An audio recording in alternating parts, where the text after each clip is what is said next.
No ha llegado ¿cómo se llama? Gabriela, ¿no? Ya, muy bien. Vamos a continuar. Y ahora quiero que también participen los demás. Creo que la mitad ha hablado, ¿no? En su parecer, y creo que ha sido muy activa la clase. Eso ha sido muy bueno. Ya, pero falta también algunos otros más. Max, por ejemplo, no lo he escuchado. No he escuchado a Sol, a Henry. Y creo que falta el otro Julio. Bien.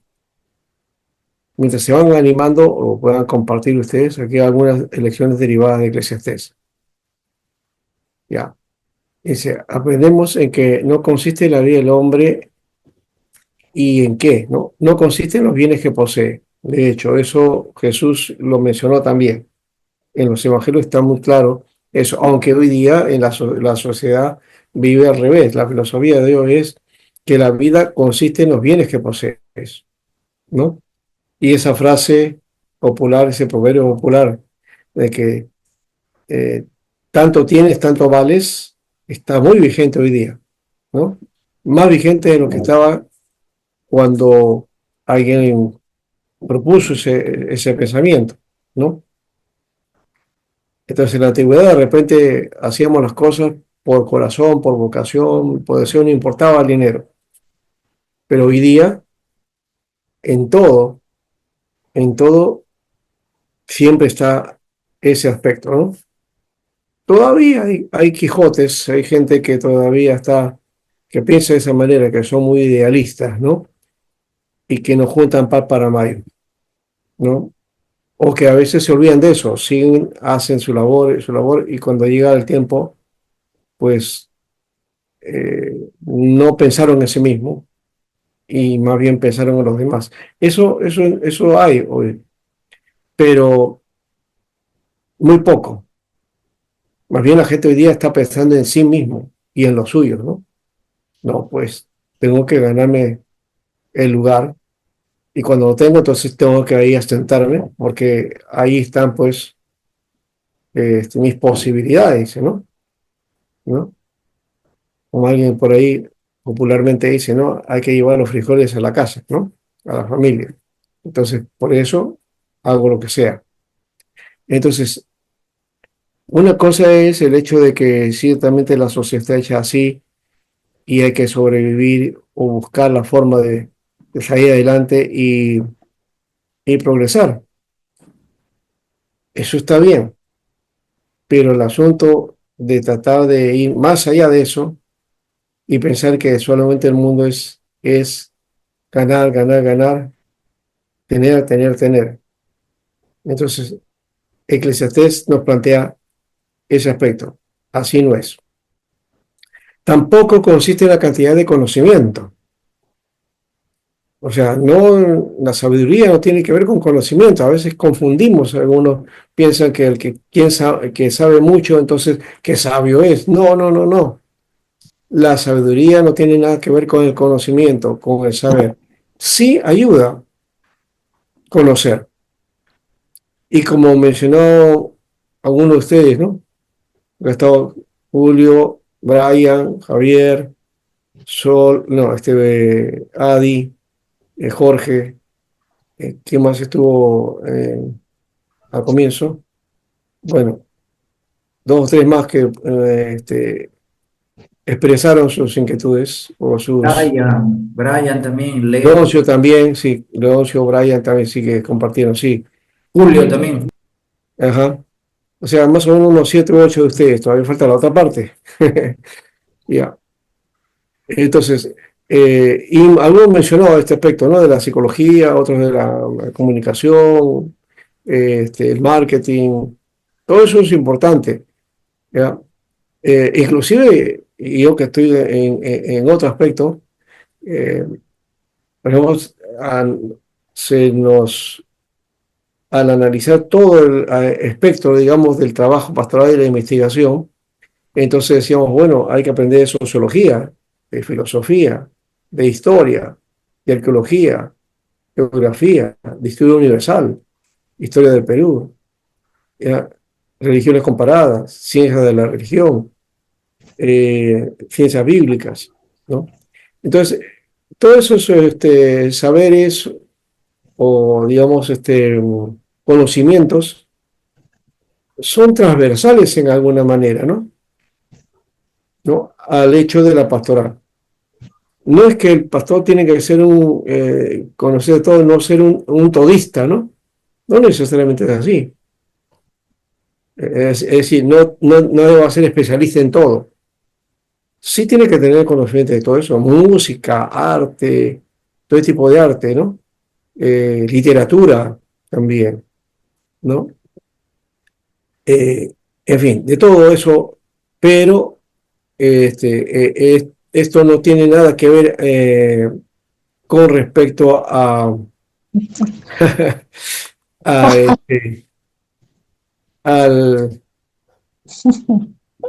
al conocimiento, ¿no? Entonces, si acumulas todo eso, eres mejor. No, no necesariamente es así, ¿ya? Porque a veces viene la vanidad también, ¿no? Por el mucho conocimiento, uno se vuelve vanidoso y cree que lo que conoce, con eso ya los demás los tienes abajo, ¿no? ¿No? Y que tu palabra es la última porque tú sabes, pues. ¿Cuántas veces me hemos chocado con gente así? ¿Ya? Y en las aulas, ¿ah? Hay que tener ese cuidado. A ver, aprendemos que lo único que puede llenar al hombre a plenitud es Dios. La plenitud de Dios es lo único que llena al hombre. Por eso es teme a Dios y guarda sus mandamientos, porque este es el todo del hombre. Ya, muy buena la broma. Aprendemos que mientras más jóvenes comencemos a adorar al Señor es mucho mejor. Y así lo explica también, ¿no? Acuérdate de tu Creador en los días de tu juventud antes que sean demasiado tarde. El propósito ahora. La llave para la adecuada comprensión del libro se encuentra en las palabras de la conclusión. Teme a Dios y guarda sus mandamientos, ¿no? Porque es el todo del hombre. Porque Dios traerá toda obra a juicio, el cual hará toda cosa oculta, buena o mala. No puede existir ningún propósito más elevado en la que esté la misma meta grandiosa de nuestro Señor que estableció en el Sermón del Monte. Creo que el Sermón del Monte es una comparación también de Eclesiastés, por si acaso, ¿no? Pero que eso está en términos del reino de Dios, ¿no? Ahí hay una diferencia. El predicador está hablando desde su experiencia existencial aquí en esta tierra, pero el Señor lo eleva y lo pone dentro del propósito a esto mismo, pero como base y principios del reino de Dios. ¿Cómo vivir en esta tierra bajo esos principios? Y está el Sermón del Monte, ¿eh? Comparen eso, el Sermón del Monte, que creo que tiene una respuesta importante a este libro de Eclesiastés, ¿no? Y esa es la meta hacia todo el pueblo de Dios, con el que se debe luchar también, ¿no? Es decir, cuando Jesús dijo arrepentidos, el reino de los cielos se ha acercado, yo no he entendido el arrepentimiento como solamente el asunto de remordimiento del pecado, la actitud de cambio de mentalidad, decimos, pero no estamos pensando en el aspecto existencial, en el aspecto de la reflexión en sí mismo, ¿no? Y de los principios, ¿no? De trabajar o vivir bajo principios, ¿no? Y bajo normas que tienen que ver con el reino de Dios, ¿no? Entonces, creo que el Sermón del Monte aclararía. Hay que entender, y yo les reto a eso, ¿no? Trabajar Eclesiastés, ¿ya? En esa visión del Sermón del Monte, ¿no? Creo que ahí hay una respuesta clara de este aspecto. Bueno, y aquí resumen, el prólogo que está en los 12 primeros versículos del primer capítulo, introducción al libro, tema básico que presenta en los versículos 2 y 3, la vanidad de la vida, ¿no? Y el sentido materialista que tiene, ¿no? Como ya lo hemos mencionado. Ahora, si la vida fuera mala así, el resto del libro demuestra que en sí misma, lejos de Dios y cuando no se le usa para su gloria, todas las cosas son en vano. Aún el esfuerzo bueno todo esfuerzo, más bueno que sea, pero donde no está Dios, entonces no sirve. Por eso, por eso decimos acá, aún aquellas cosas que son buenas y dignas de alabanza en sí mismas pierden su significado y se vuelven vanas cuando se les busca por sí y no por causa de Dios. Por ejemplo, voy a, a decirlo esto que de repente va a caer un poco mal, ¿no? Aún el servicio a Dios, ¿eh?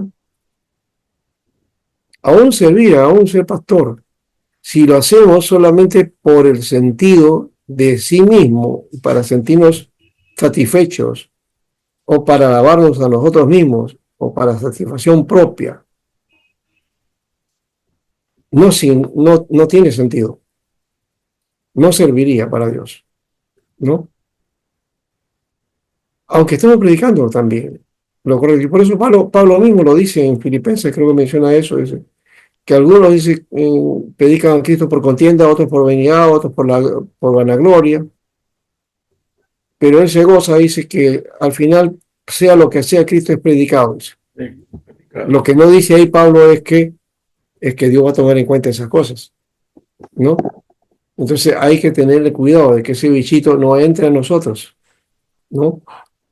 De que nos autosatisfagamos y que de repente en algún momento tenemos ciertas cualidades o propensión a hacer un buen pastorado, una buena predicación, una buena enseñanza, y empieza la vanidad ahí, Sí, pastor, ¿no? pero puede ser heraldo, dice, ¿no? Venga a ser eliminado, dice. Claro, claro, hay que tener ese cuidado, ¿no? Sí, Porque el ministerio te puede vanagloriar, puede llenarse de vanagloria, ¿no? Y eso nos puede perjudicar. Claro, uno no lo toma, de repente por ahí no importa, ¿no?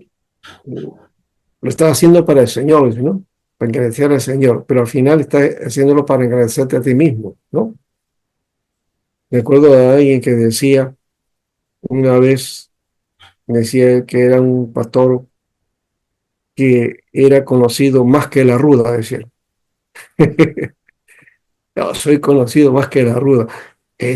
Ahí se estaba auto vanagloriando, ¿no? sí. ¿No? No, hay que tener cuidado, la humildad respectiva de, no bajarse tampoco y ser menos tampoco, ¿no? Eso también cuesta también, ¿no? Eso es otro aspecto. Pero eh, no dejarse sobrepasar, por supuesto, ¿ya?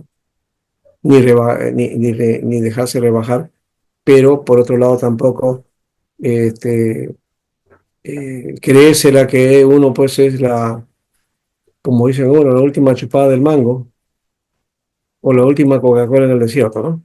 ¿No? Entonces hay que tener mucho cuidado con eso. Bueno, este tema está respaldado por una apelación al versículo 4 y los siguientes, a los cambios que también aparecen en la tierra y en la vida humana. Cantar, ya, hasta ahí llegamos con respecto a esta parte. A ver si vamos a tener aquí algunos añadidos del tema. A ver.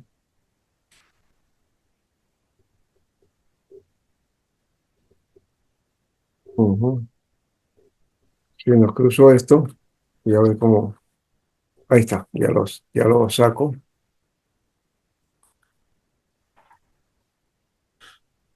Sacamos esto y vamos a este otro material.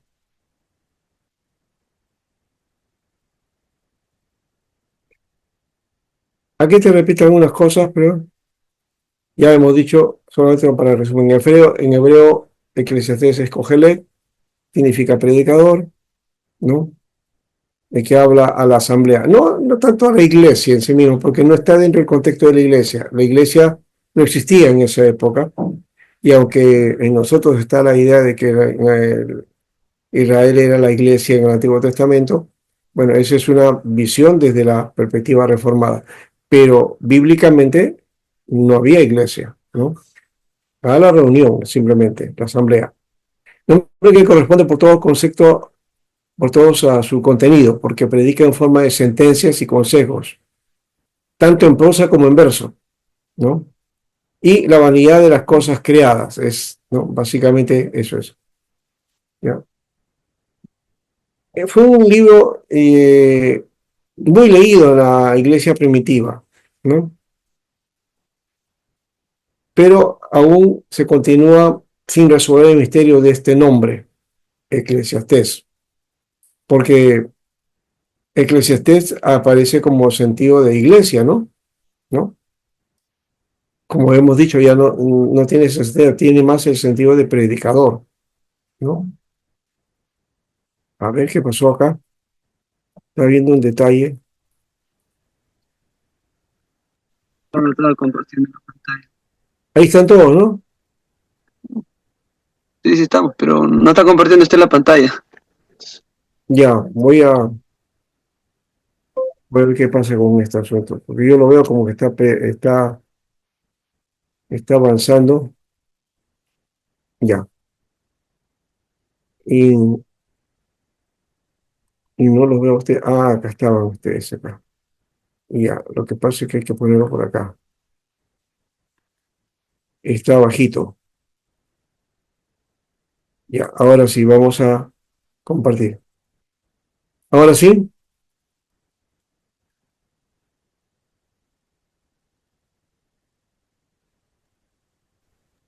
Ahora sí, gracias.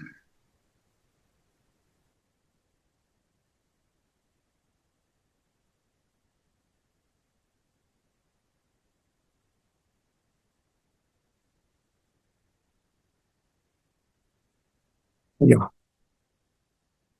¿Lo ven ustedes ahora sí?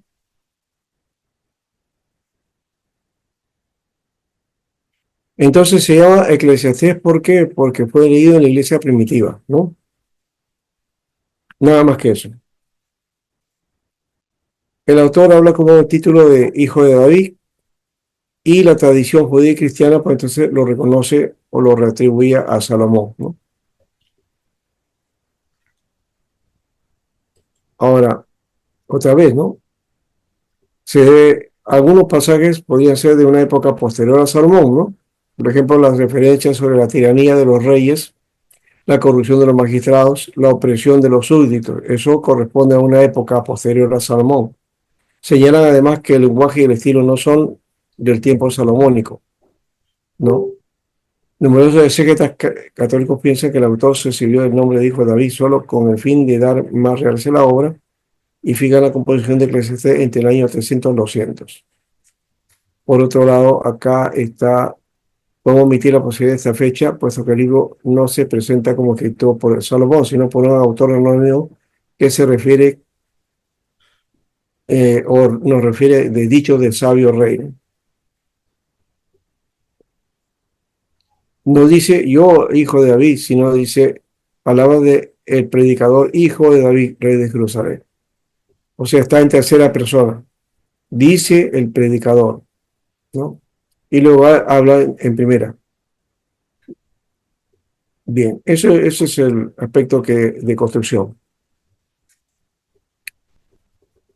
El Eclesiastés, más que un libro ordenado, es digamos, una lista de notas donde el maestro de sabiduría ha ido escribiendo durante un periodo difícil de fijar. ¿Ya? No se tiene la idea de las cosas de todos los días. Hay aquí expresiones claves como vanidad, interés, pena, trabajo, preocupación bajo el sol, alegría, felicidad, placer. Es la confesión o el grito de un hombre que después de haber gozado todo lo que pudo, alcanza a ver la realidad de lo fugaz que es la vida y acaba odiando esta misma vida, ¿no?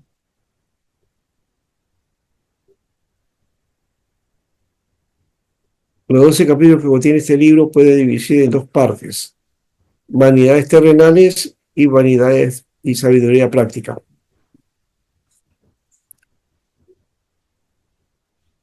Dentro de la vanidad terrenal inclusive está el trabajo, por ejemplo, ¿no? El trabajo, la labor, el saber, el placer, la riqueza, la vida, los esfuerzos humanos, las vicisitudes humanas, la buena fama, etcétera. Entre lo práctico está también aquí asuntos de interés o práctico como la paciencia, por ejemplo, el temor de Dios, la obediencia, ¿no? Esto que le damos, ya hemos dicho los valores que debemos asumir acá, ¿no? Los valores, ¿ya? Y sabido práctica dentro y de hecho a lo anterior también ver el aspecto existencial de todas estas cosas. Los hebreos dividían los libros sagrados en tres grupos, la Torá, la Neví y los Ketubim. Eso ya hemos, así están los escritos del Antiguo Testamento, ¿no? A este tercer grupo pertenece Eclesiastés, como ya le hemos mencionado también, ¿no? A los Mejilok. No es Mejilloc, sino Hola, amigo, Mejilok. ¿qué tal? ¿Cómo está, hermano? Ya. Muy bien, hasta ahí entonces es un resumen de ese aspecto. Ahora vamos a mirar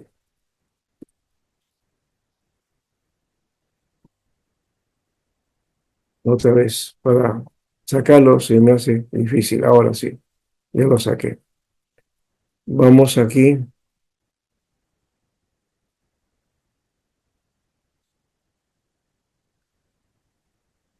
a la última parte de esto. ¿Dónde está? Vamos a...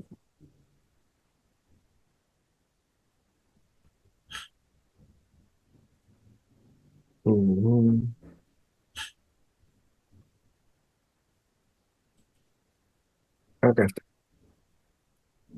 Lo están viendo, ¿no? Sí, pastor, sí. Ya, muy bien.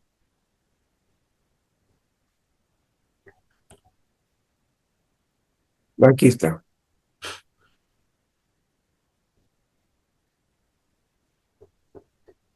Vamos más bien a este aspecto que dice acá, este, podía ser, algunos autores está en contra de esta teoría, y bien se dice que el autor toma el nombre de Salomón y que personifica al rey. Esto es un artificio perfectamente legítimo, que podía haber sido así también, no había ningún problema, y no está afectando la revelación, ¿no?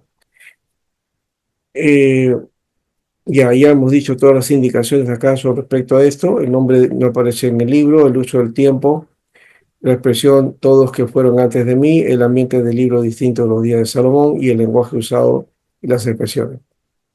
El tiempo en que fue escrito y los hechos hay en explicación adecuada en el tiempo de Malaquías. Bueno, está en ese promedio entre 400 al 200, ¿no? El libro relata la búsqueda de la felicidad en esta tierra. El hombre prueba de todo. Y aquí está esa es la idea de la felicidad que los filósofos también proponían, ¿no? Lo que era el sumo bien, el sumo bonus, creo que así se llama algo así, es lo que se conocía como la eudemonia. Eudemonia, no es demonio, ¿no? Por si acaso, no, eudemonia. El eudemonia era la idea de la felicidad, ¿no? ¿Ya? Y esto se encuentra en pasos por querer hallar el bien supremo, ¿no? Y entonces acá está la ciencia, la filosofía, el placer, la riqueza, la música, eh, el ser humano, ¿no? Por todo lo que, la religión inclusive también, ¿no? Pero que encuentra su desilusión. Y tiene como propósito convencer a los hombres de la inutilidad de toda perspectiva que no esté situada por encima del hombre mismo.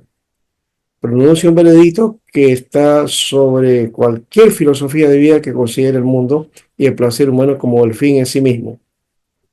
Ese es el sentido, ¿no? Vanidad y vanidad, esto es vanidad, es buscar entonces el valor de las cosas en sí mismo, de la existencia, ¿no?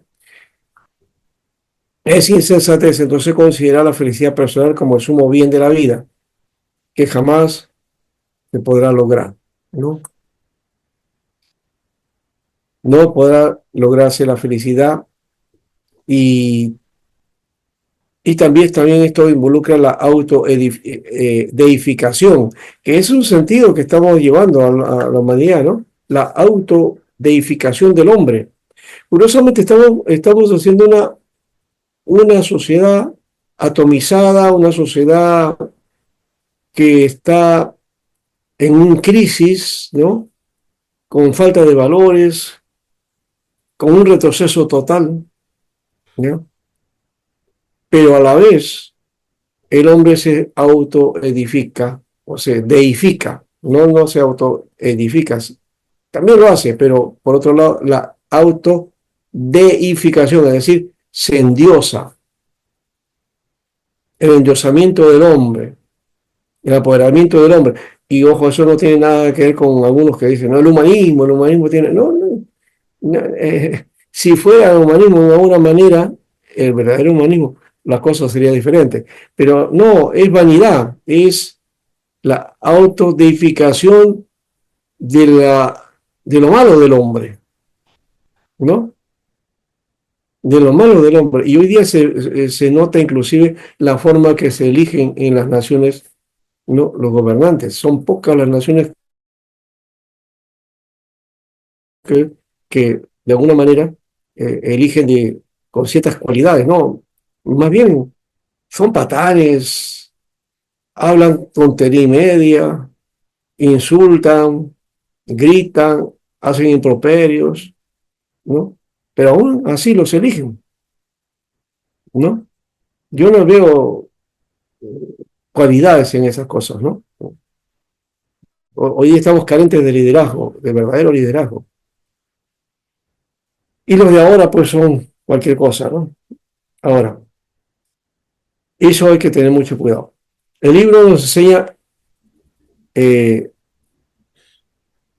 cómo está el corazón, ¿no? O sea, que el corazón no puede hallar satisfacción fuera del Señor y que no hay sentido en esta vida si no hallamos a Dios. Pastor, Sí, en ese aspecto, Eclesiastés tiene mucha relación con Romanos, en el capítulo 2, lo que Pablo le dice, ¿no?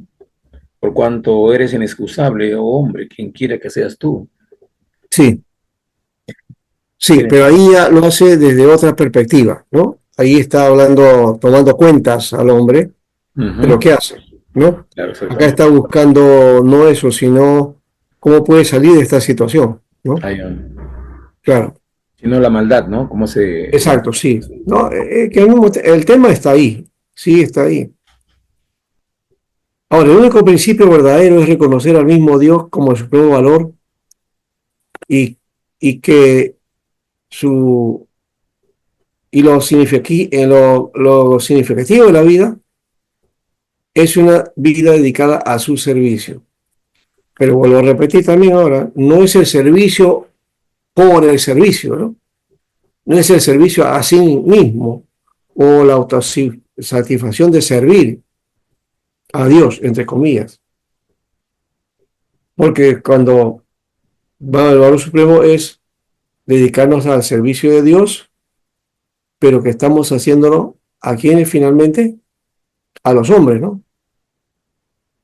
Somos servidores de los hombres. Pablo era clarísimo en ese aspecto. Él decía, ¿no? Somos servidores al mundo, a los hombres, para predicarles acerca de la necesidad de Dios. Creo que ese debe ser uno de los elementos base dentro del ministerio. Entonces, si decimos que servimos a Dios, entonces veamos de qué manera nos comportamos frente a los hombres, frente a nuestros hermanos, de qué manera ministramos. Y no estoy hablando de ministrar en imponer manos o orar por el hermano, no, sino cómo tratamos a la gente, cómo tratamos a nuestros hermanos de las iglesias, cómo tratamos a la gente en la calle, ¿no? A nuestros vecinos, con los que nos relacionamos, ¿ya? Debemos estar para servir, debemos ser servidores, no servilistas, que es otra cosa, no, sino servidores, ¿no? Y reconocer en el ser humano la imagen de Dios. Y que ahí, esto lo asocio a esto que decía, por ejemplo, Miguel Ángel, el famoso escultor, pintor. Dice que por ahí había una piedra de estas que él utilizaba para sus esculturas, ¿ya? Que él miró en un momento, estaba en búsqueda de eso, ¿ya? Y encontró un árbol grande, fuerte, y le gustó eso, ese hijo. Otro lo había rechazado, pero él estaba mirando eso, no estaba mirando a ese pedazo de roca deforme, sino él estaba mirando y proyectándose en esa roca, que ahí iba a ser una escultura, ¿no? Entonces, esa es la idea que tenemos que plantearnos también frente a la gente. Yo he visto a muchos hermanos juzgar a la gente y decir, porque a ese es un pecador, impío, ¿no es cierto? Mundano, qué sé yo, todos los epítetos que le ponen, ¿ya? Pero ¿por qué no ver en esa persona pecadora al Dios de la gloria? Proyectarnos a verlos como hijos de Dios y tratarlos de esa manera también, ¿no? Creo que podríamos ganarlo más rápido para el Señor con esta actitud que con la otra, que produce rechazo, ¿no? Con esto no quiero decir que no le digamos que no son pecadores, ¿no? Sí hay que hablar acerca del pecado, está bien, pero no pues juzgarlos o condenarlos, porque no somos nosotros llamados a eso. Eso solamente lo hace Dios. Sí, Jorge. Sí, pastor, solamente quería aportar un detalle más sobre el tema que estaba tratando. Bueno, había la iglesia antigua, bueno, generalmente en el catolicismo romano se hizo una separación entre los oficios que son de Dios y los oficios que no son de Dios, ¿no? O oficios Ajá, seculares. sí, Pero Martín Lutero habló en contra de eso, ¿no? sí, Y de ahí para adelante se desarrolló pues otro, otro, otro sistema teológico, pero que estaba más centrado en la Biblia y parte del punto de partida que Dios creó el mundo, pero también ordenó a los seres humanos que puedan mantener, ¿no?, la creación. así es. Porque una cosa es, yo me compro un carro mañana, pero tengo que mantenerlo, tengo que darle mantenimiento, echarle su aceite, ¿no? Darle Mm, mantenimiento al motor, etcétera, cambiar de llantas. Porque de lo contrario, si yo me compro un carro y no le doy mantenimiento, entonces va a resultar inservible, ¿no? así es. Igualmente, el mundo, ¿no? O sea, Dios creó el mundo, pero también se necesita su mantenimiento, ¿no? Se necesita que personas aren la tierra, Administrarlo, administrarlo, etcétera, ¿no? sí, Entonces, para eso son los oficios, pues, ¿no? Los oficios sí, son, son trabajos que el ser humano tiene que hacer para el mantenimiento y sustento de la humanidad, ¿no? así es. Porque de lo contrario, pues, entonces Dios creó el mundo y lo sustenta mediante nosotros que tenemos un trabajo, un oficio para poder mantener el mundo, ¿no? Ujú. Entonces, no hay dos oficios, ¿no? Uno que sea de Dios y otro que sea secular. No, así es, Solamente existe, todos los oficios son de Dios, ¿no? Dios los así controla. es, así es. A eso se llama Interesante. mayordomía de la vida. La Qué bueno. mayordomía de la vida que aparece en Génesis 2:28. ¿Ya? Y es necesario tomar en cuenta ese aspecto también. Creo que acá Eclesiastés está hablando justamente de eso. ¿Qué de la mayordomía de la vida? Porque al final esta vida se ha vuelto vana porque ha perdido el sentido del propósito, ¿no? Que el hombre no está cumpliendo con el propósito de realzar a Dios en todo esto, ¿no? Dios lo ha puesto como administrador al hombre, pero no está cumpliendo.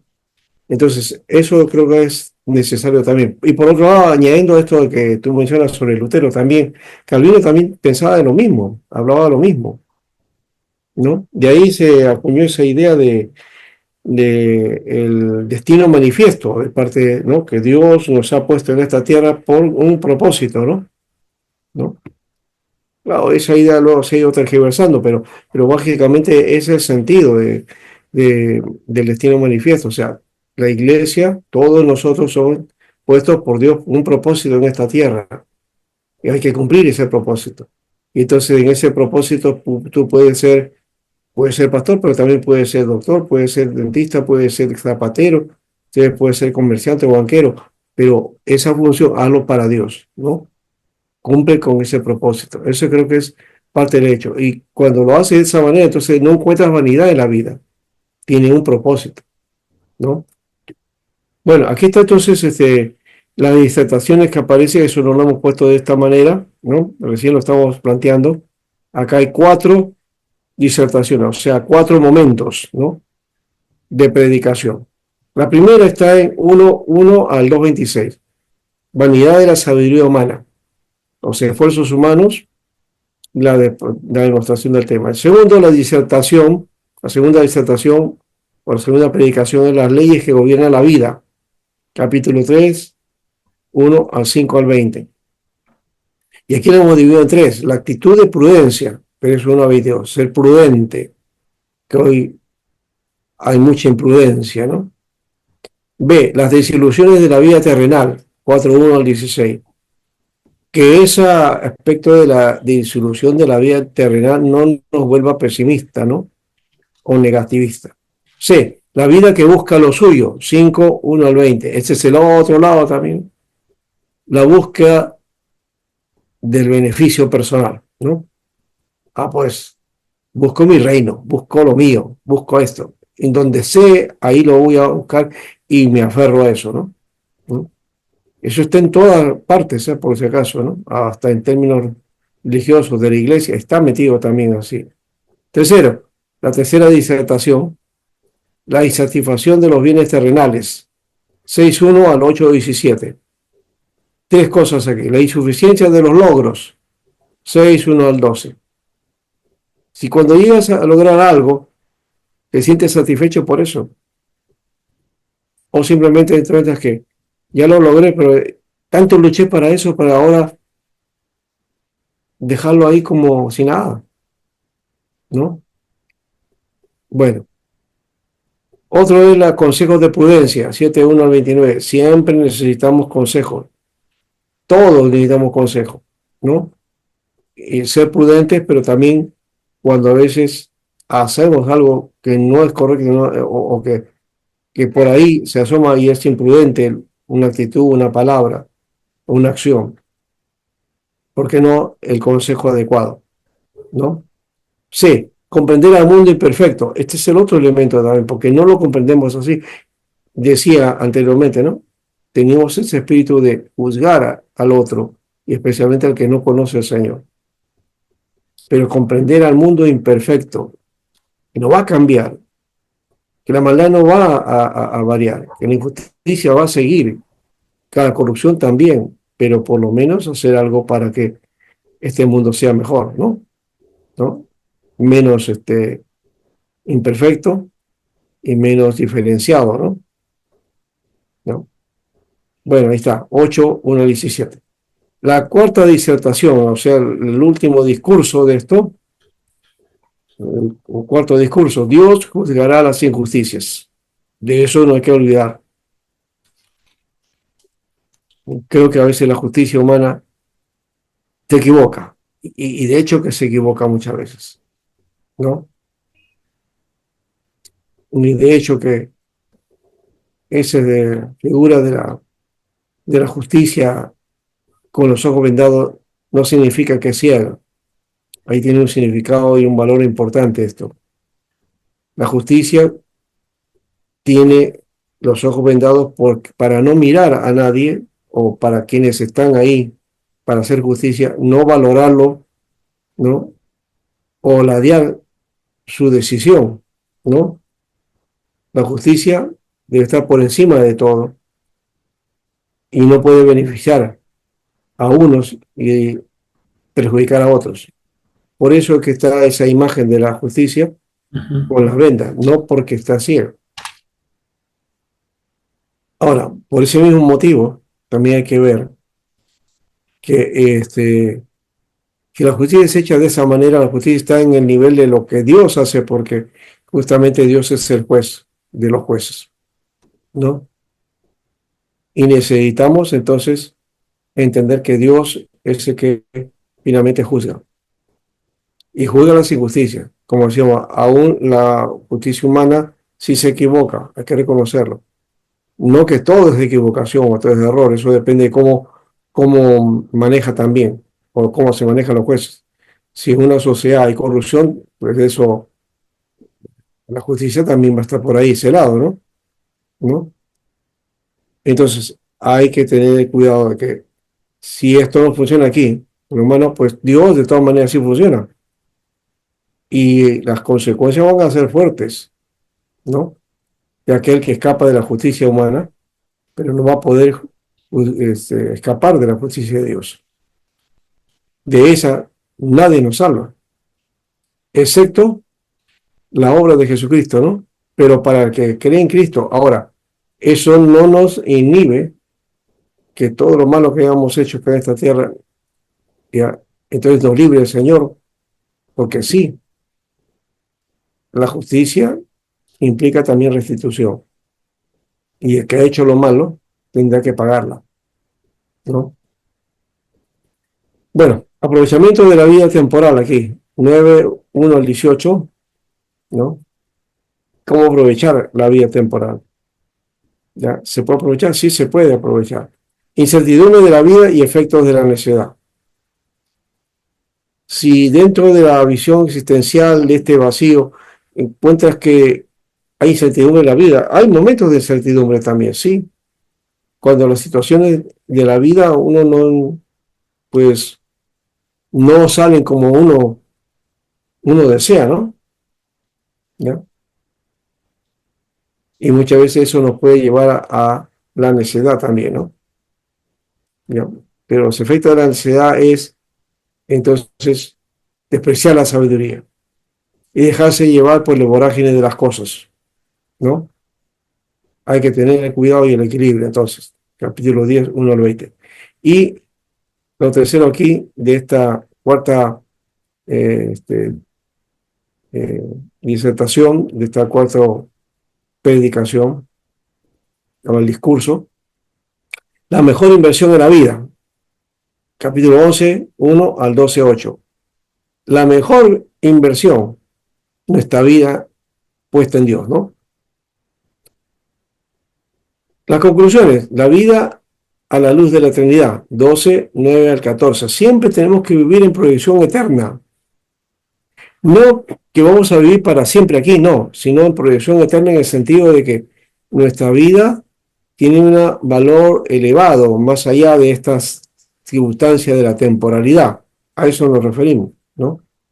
Entonces, y nos acomodando a eso, porque no se trata de vivir y acá de aquí me voy a la eternidad, no, sino que aquí tienes que practicar y acá tienes que poner los principios eternos del reino de Dios, ¿no? Y vivir bajo ese criterio. El propósito de Salomón acá, 12, 9 al 10, ¿no? Propósito de no dejarse llevar por todas estas cosas humanas, sino valorar a Dios en medio de esto. B, el valor práctico de las declaraciones, 12, 11 al 12. Y como dijo al final, ante todo hacer la voluntad de Dios, ¿no? Dios como propósito final de la vida. Si tenemos a Dios como propósito final, todo lo demás va a tener sentido. Todo lo demás tiene sentido. No teniendo a Dios, simplemente todo es vano y todo es vacuo, ¿no?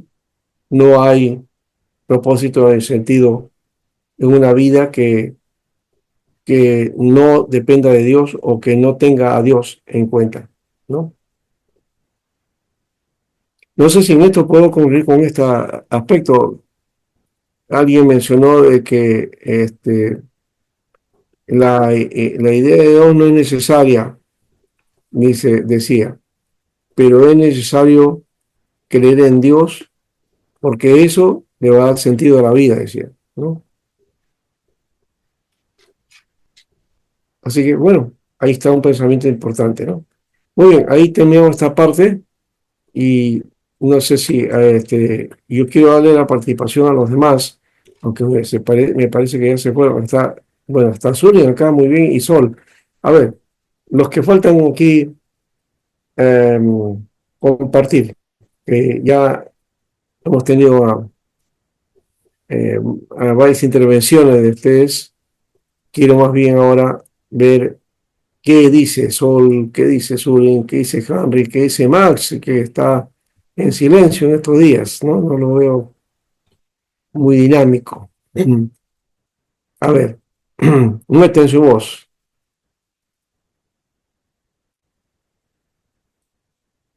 ¿Qué les ha parecido esto en esta temática? Como algo que hemos dicho en este día o qué es lo que le ha llamado la atención de la temática que hemos trabajado hoy día. A ver,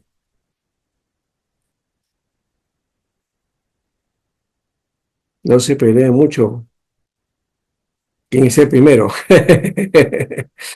Sí. O no están. A ver, vamos a ver. Más está. Sol. Ah, Wilson también, ¿no? Sí, Wilson no lo pastor. hemos escuchado. Sol, muy bien.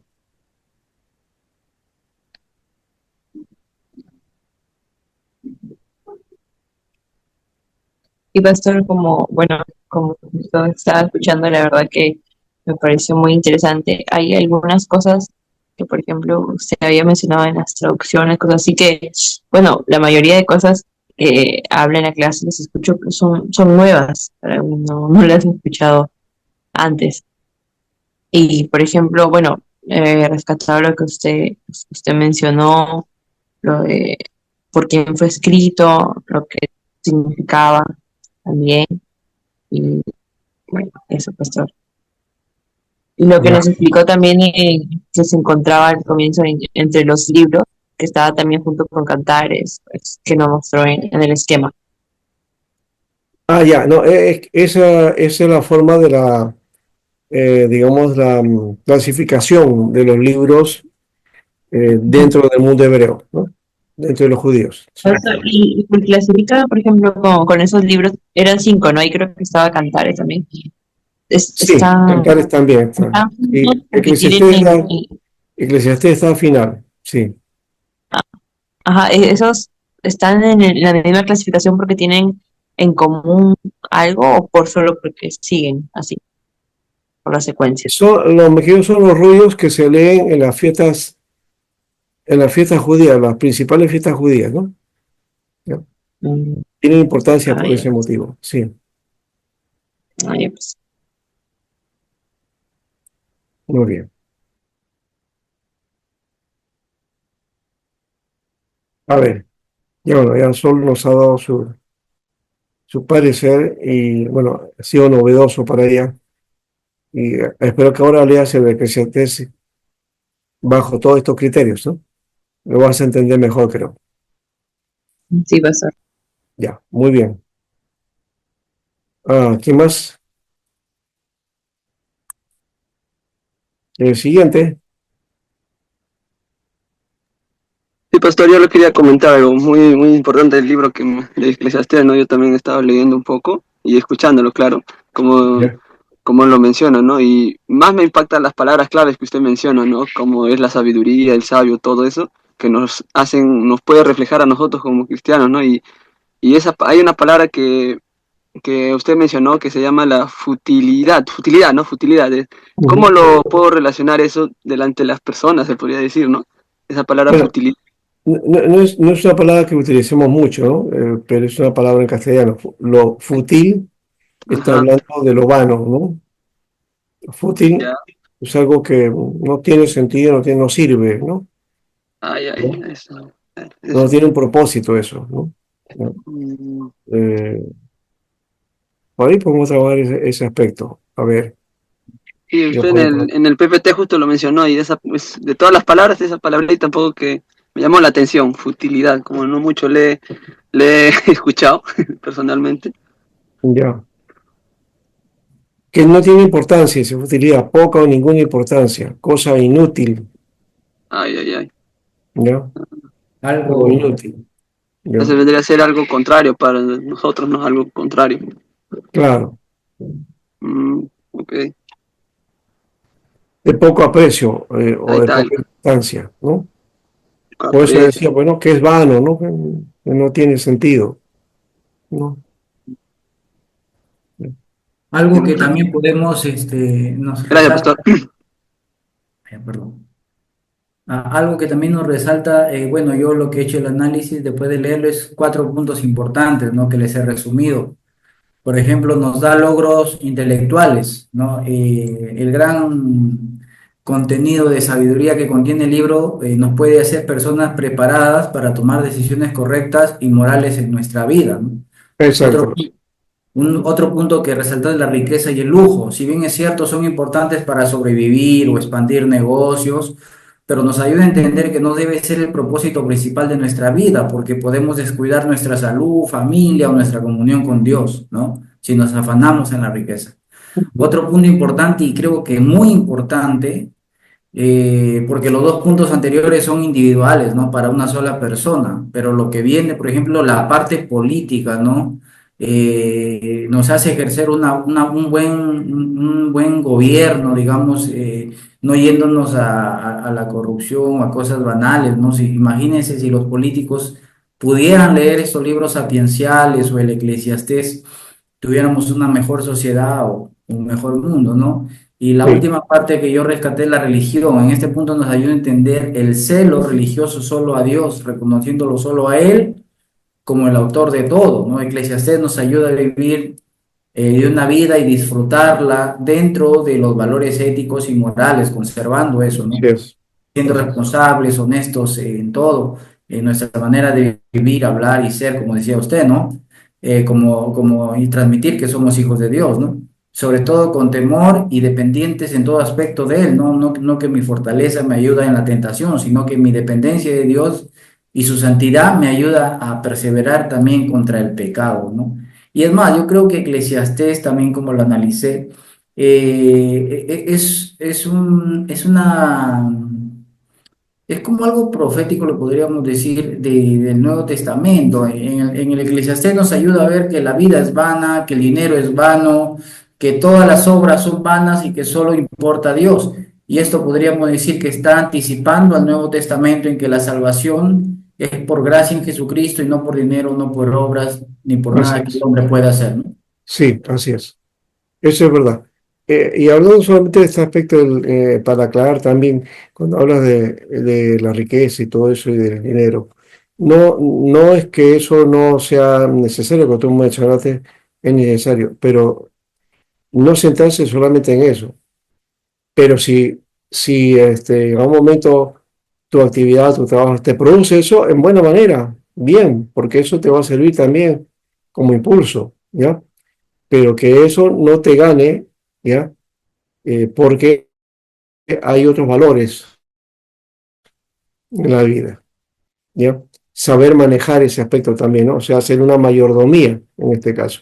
Y básicamente eso es lo que está diciendo el Eclesiastés, es la mayordomía de la vida, en términos generales, ¿no? En todos los detalles que aparece ahí con respecto a la vida. Y la sabiduría que es conducta, básicamente, ¿eh? Acción, ¿ya? No es solamente conocimiento, no es solamente aprendizaje. Entonces, eso creo que también es importante de notarlo. Una de las cosas, por ejemplo, que siempre hay preocupación aquí es el hecho, por ejemplo, que se les da a ustedes las herramientas de cómo hacer el ministerio y todo eso, pero eso no les hace a ustedes que ya sean pastores o predicadores, ¿no? Tienen que ir al terreno, a la práctica, a la acción, poner en acción eso, ¿verdad? Bueno, la sabiduría tiene que ver con eso también. La sabiduría no es solamente conocimiento, no solamente es conocer cosas o experimentar cosas. La sabiduría tiene que ver con la vida misma y cómo enfrentamos, y como mencionaste, ¿no? Cómo tomar las decisiones adecuadas. Porque la vida es eso, la vida son decisiones, ¿no? Decisiones. Bueno, ahí está. Creo que es importante ese aspecto también. Muy bien. Gracias por esto, hermanos. Creo que se ha entendido el propósito de este libro y creo que va a servir ahora De acá no creo que vayan a salir filósofos, pero sí hay que sopesar la vida, analizarla y, de hecho, poner las cosas en el orden adecuado, ¿no? Siempre tomando en cuenta a Dios como centro de todo y no quitar ese centro de nuestra vida, ¿no? Que nadie ocupe el lugar de Dios, ¿no? Muy bien, hermanos, gracias por esto. No sé si Max o Zulin quieren decir algo para ir terminando, ya estamos en el tiempo.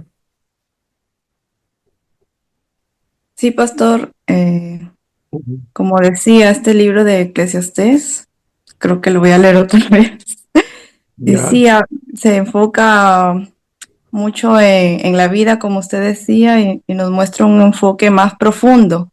Y cuando leemos parece que entiende muy bien a la persona, al ser humano, porque creo que si leemos varios nos vamos a identificar, ¿no? Y, por ejemplo, a veces cuando la persona añora el tiempo pasado y vive en el pasado, ¿no? Acá también lo dicen, no añores viejos tiempos, no es nada sabio.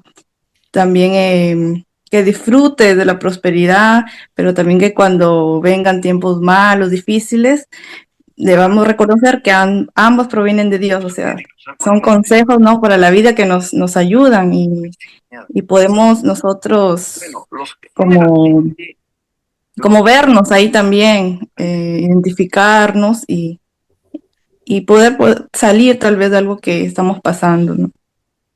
Muy bueno, pastor. muy bien, gracias, Zulin, por tu palabra. ¿Qué más? Pastor, yo podría decir solamente algunas palabritas nada más. Eh, A ver, sí. eh, bueno, gracias, pastor. No, solamente hace un tiempo aprendí algo, escuché a un predicador esta frase que impactó mi mente, ¿no? Mi forma de pensar acerca de la sabiduría o acerca de los hombres sabios. Decía, una persona inteligente es una persona que ha aprendido de la experiencia. Una persona sabia es una persona que aprende de la experiencia de los demás. Entonces, si observamos, bueno, estamos terminando ya el libro de los libros de Salomón, ¿no? Uno de esos libros es el libro que estamos tocando ahora justamente.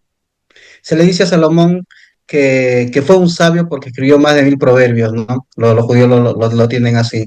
Sin embargo, aquí, bueno, no sé, ¿no? Es mi concepto, ¿no? Está hablando un anciano aquí en realidad, un anciano que ha pasado por un montón de cosas, por diferentes cosas. Suponemos, nosotros pensamos de que al final él se ha arrepentido de todas las experiencias, por eso es que está escribiendo ese libro, ¿no? Sí, Y sí. está considerando, ¿no? A la vida, la venida de la vida, está mostrando todo eso. Sin embargo, no necesitamos llegar a ser ancianos para llegar a ser sabios todavía. No Ajá. deberíamos, no deberíamos nosotros necesitar experimentar o pasar nuestra vida experimentando eso para adquirir sabiduría, ¿no? Entonces creo que es sabio aquella persona que puede ver las experiencias de los demás. Por ejemplo, solamente por un ejemplo nada más. En la congregación, por así decir, ¿no? Yo a veces les digo eso a los jóvenes. Hay jovencitas que lamentablemente tuvieron que, aquí en la congregación, hay jóvenes o parejas de jóvenes que lamentablemente tuvieron que hacer familia porque en el transcurso de su juventud, algunas situaciones, ellos tuvieron, ¿no? Sentimientos con alguna otra persona, otro joven, quedaron embarazadas. Al final de cuentas, terminaron formando su familia. Entonces, ese círculo no se debe repetir. ¿Por qué? Porque ya no sería sabio volver a hacer eso. O sea, no necesitan los jóvenes que vienen ahora pasar por esa experiencia para decir, no, de esta manera tiene que cambiar mi vida, ¿no?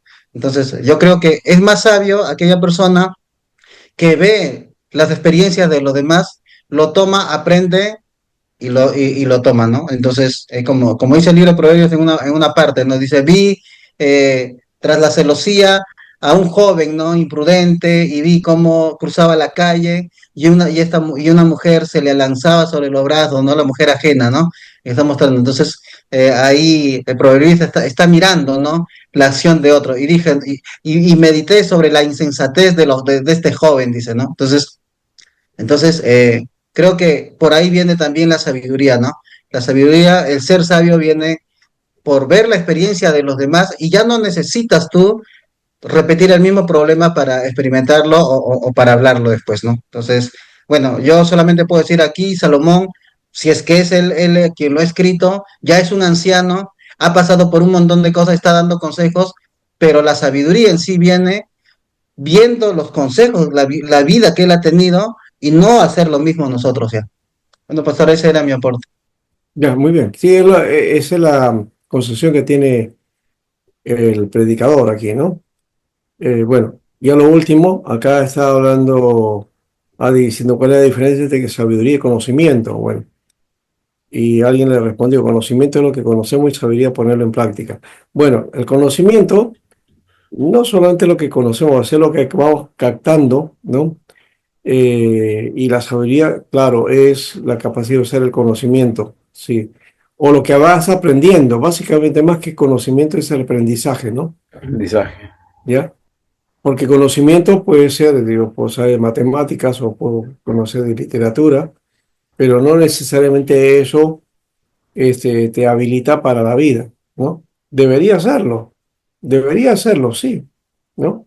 Pero no, a veces no sabemos cómo utilizarlo, ¿no? ¿No? Las matemáticas sí te Claro. pueden utilizar para ciertas cosas también que son prácticas y para acción definitiva. Pero bueno, entonces el conocimiento que está ligado a los saberes es una cosa. El conocimiento de conocer de la vida y de las cosas de la vida y valorar eso, ya tiene que sopesarse bajo los criterios de acción, de qué cambiamos en nuestra vida o qué lo aplicamos o qué hacemos, ¿no? Entonces ahí está la sabiduría, porque tienes la capacidad para hacer eso, ¿no?